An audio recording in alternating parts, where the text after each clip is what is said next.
এখন আমরা আলোচনা করব অ্যাডোবি ফটোশপ 2023 এর হ্যান্ড টুলের ব্যবহার।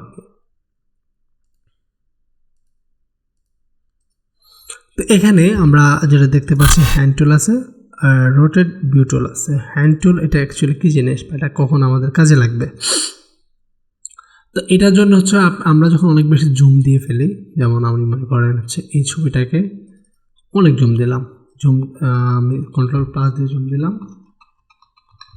তো এখান থেকে আমার এখন যে কাজটা করা লাগবে, আমি উপর দিকে যাব, নিচের দিকে যাব বা সাইডে যাব। তো এগুলোর জন্য আপনি হ্যান্ড টুলটা ইউজ করতে পারেন। এটা শর্টকাট হচ্ছে স্পেস।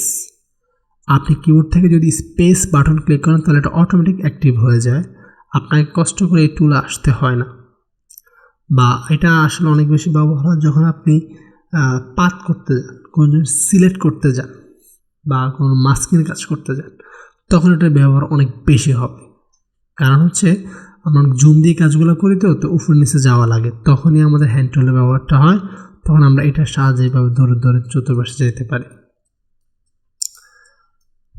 কন্ট্রোল-।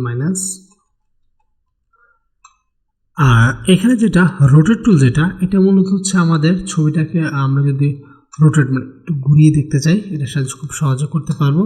তো আপনি এখান থেকে রোটেট টুলে ক্লিক করবেন, দেন আপনি এটাকে ঘোরাবেন। এই যে দেখেন, যেভাবে আপনি চাচ্ছেন ওইভাবে আপনি ঘুরাতে পারবেন। তাহলে আপনার যন্ত্রগুলো আগে আর কি, যেমন আমি এটাকে ল্যান্ডস্কেপ করবো, ফাইন হয়ে গেছে ল্যান্ডস্কেপ ডিজাইন ফটোটা, ঠিক আছে।